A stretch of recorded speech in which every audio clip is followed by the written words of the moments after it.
Well, 25 years after he walked onto the 1987 Kent State Golden Flashes football team, he returns to be announced as that team's 21st head coach in team history. Hi again, everybody. I'm Ty Linder with you here on KentStateSports.com. We welcome in our new head football coach, Mr. Paul Haynes. And Coach, welcome. Thank you. Thanks for having me. We wanted to give Coach a chance to just settle down a little bit after, if that is ever possible for a football coach in Division I, after the recruiting, and now catch up with you, Coach, now that you've been named the head coach of the Golden Flashes football team and program. And let's take a quick look back, if we can, to start at 2012. Obviously, you were working somewhere else. Right. Did you have one eye kind of on Kent State and what was going on here? You know, I've always had an eye on Kent State. It's one of the first scores that I always check, you know, on Saturday night. But, you know, a little bit, definitely had an eye on it with being a friend of Coach Hazel's, for one,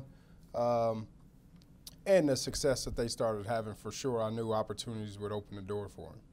Well, one of the big stories of Kent State's season in 2012 was the attendance. 17,880 of you through the turnstiles per home date for the Golden Flashes. That's the highest since '06. Something like that, I would think, is big. Does it have a big impact on you and the team? I think it has a huge, to put the fans in the stands and to have the excitement around the stadium it only adds for the players want to give a great performance, you know, also too. So the more people in the stands, the better off it'll be for us as a football team, you know. But it's our job to make sure that we put a product on that field that they want to come see. You were officially introduced before Christmas, but then you had a chance to talk to the fans at basketball. Right. And when the Akron Zips were in town, and I would like to quote, you said, "We're going to do something that makes the community proud on the field, in the classroom, and in the community." Could you expand on that a little bit? I think just a well-rounded program. It's not just about wins. I know wins are important, definitely for the program, but you know, I always tell our guys the worst compliment you can get is just that you're a good football player. I want people to know our guys as good citizens, good people, good men, and just well-rounded. So I think all of that plays in the factor of just not having wins on the field. A lot like your predecessor, Right. You were under Jim Tressel, and everybody knows how he felt about rivalries. But every coach is different.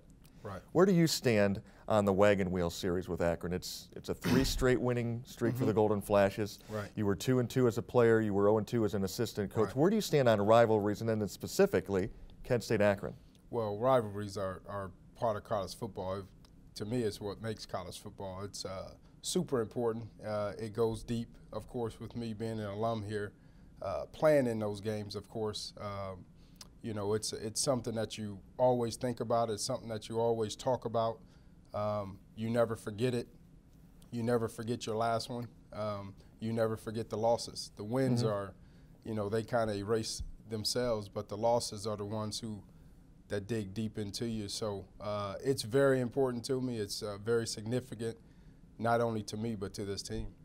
Coach, when you were here in the 80s and then in your second stint as a coach under Dean Pease in the late 90s, you would have probably liked to win more than you guys did, both as a player and as a coach. Now you come in after an 11-3 season.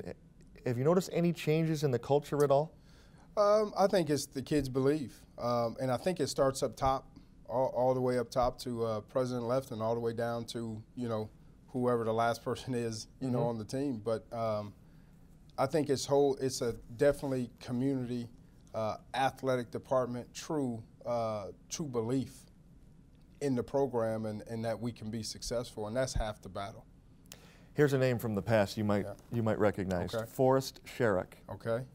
First head coach in the history of the Columbus St. Francis de Sales football program.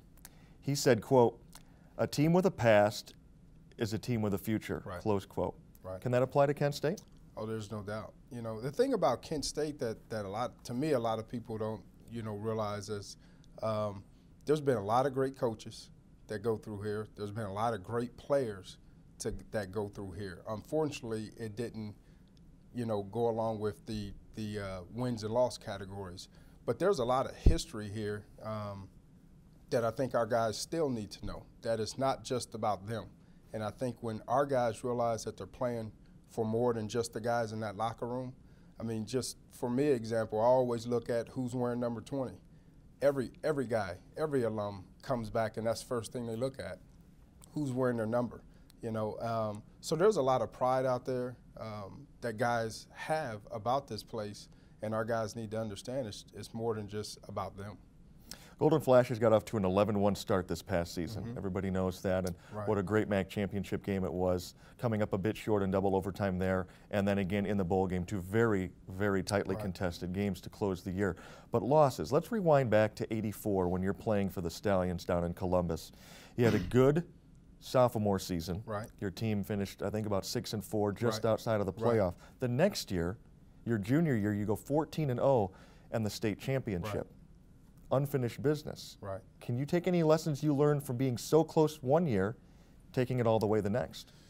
I think it's down to the little things. You know, you do the little things right, big things happen. And the focus, I still remember the focus that year was just one day at a time, one game at a time.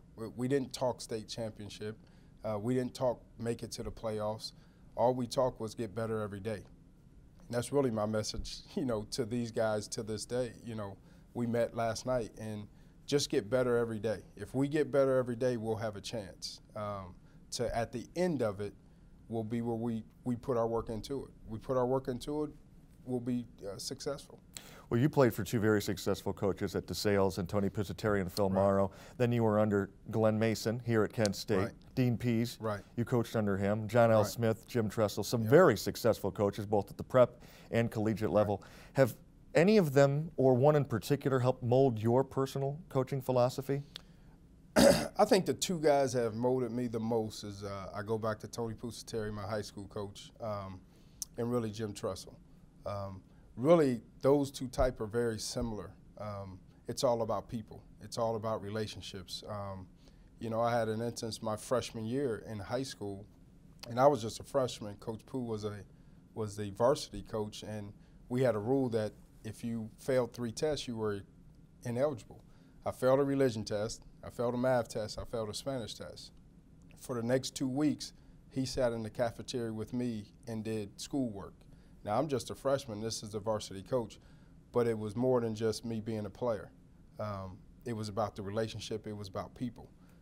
And I think both of those guys, they make everyone in the program feel special. They make everyone in the program feel a part of it in every decision that is made. And I think that's truly important. You know, in all this big scheme, other than the wins, it's all about the relationships that you have. Because something like that advances you far beyond the gridiron in everyday life. That's right. That's right. You know, and I told Coach Pooh, you know, I called him Coach Pooh, is the only way I could reward you for the things that you did is I made him and his wife my youngest grandparents. You know, they're godparents, you know, actually. So that's the only way that I could reward him for the things that he did for me in those 4 years I was in high school. Do you ever think about what and burden is definitely not the right word there, but do you ever think about what kind of an impact that you could have? They always say pay it forward. That could be you sometime.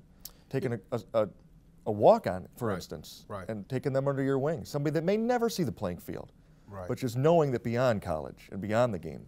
And that's the thing. That's really the reason why I'm in coaching.